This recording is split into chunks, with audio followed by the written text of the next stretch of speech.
many Indians have a very bad habit of focusing on the wrong thing, which is when they read the Wikipedia page for Salman Khan, they would not focus on the fact that he set up Khan Academy to provide pedagogical education, but they'll focus on the fact that he actually went to Harvard and MIT, which basically says, yeah, you need to do school better. And they just, push them back into that education system that he's trying to change from within. So that's the first thing. Just as a sidebar comment I want to share. The But second thing is, I have a comment about that. I think this is a big problem. I think basically schooling encourages a loser mentality. And obviously, by definition, it is going to, because if you have 100 kids sitting for an exam and only one then become a topper, even the guy who becomes number two doesn't think of himself as a winner. He thinks of himself as a loser. Forget about all the other 99. So you're encouraging that loser mentality. You're effectively saying, you're helpless, you're powerless.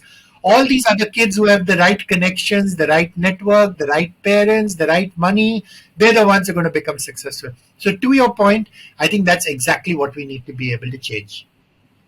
absolutely. And the other thing, even about that generally pisses me off, personally speaking, is we are raising 5, 6 generations of young people who only know how to answer questions, but not know how to ask questions. Okay, so you have prepared an entire batch of people who only know how to answer questions that people have given them, whether it is in an exam paper, whether it is in a presentation, whether it is in any document that they need to prepare. But when you ask them from first principles, okay, for example, I had an assignment called simple product design. Okay, most of my colleagues started working on it. I went to my teacher and asked, what do you mean by simple? He yelled at me. Okay, so we never ask those questions because somewhere we are afraid to look foolish. We are, like you said, we are afraid to ask or earn the wrath of our teachers. So, how do we move from becoming a community or a nation of answer givers to question askers, if I may use that word?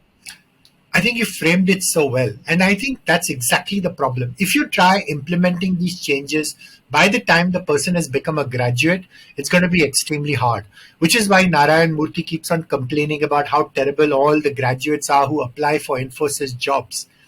That's exactly why the change needs to happen at a much earlier stage, because by that time, so, you can't teach a 16-year-old ethics because it has already been ingrained. He's watched his parents grow up all the time.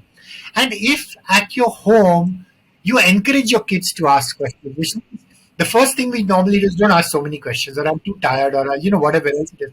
Whereas if your attitude is, what, that's a great question, let's figure out the answer for ourselves. Or what, that's a great question, but I don't know the answer, but let's go meet Mr. Desai who stays next door, who happens to be an engineer. Maybe he'll have an answer.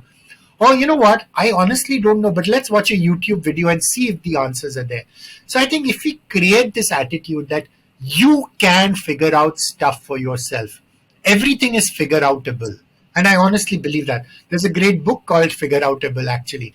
And I think if we start with that mindset, that's when it starts. So, okay, fine. The first thing is, here is the question, let me answer that question. The second step, when you have enough confidence in being able to answer those questions, your second step will be, I answered that question, but I think it was a pretty crappy question because the answer was just a Google search away. Why can't we start asking better questions? I think, and then that's where it starts happening. So usually the quality of a kid's questions are 100 times better than the quality of an adult's questions. Let's be honest. It's just that we can't answer them. We can only answer those simple things which a teacher asks us or which a boss asks us, so we're comfortable with those. But to your point, and there are lots of great books written on open-ended questions on how to be able to ask the right. And none of these are difficult. It's the simple things: why, how, when, where. When you start from those, it's not very difficult. Being able to figure some of this stuff out. It just comes back to giving the kids the freedom, respecting kids enough to give them the freedom, trusting your kids enough to give them that, and allowing your kids to have that courage to be able to ask those questions. I think it all boils down to the fact is we don't respect our kids enough because they're so much smaller than us and because they're so much more dependent on us. And if we change that attitude and we took the approach, this kid is a guest in our house. We brought this kid up. And if we treated all our kids as respected guests, who are going to be in our life for maybe 15 years, 20 years, or whatever else it is, and then they're going to grow away and grow apart. I think if we did that, a lot of these things would automatically change. I honestly believe that.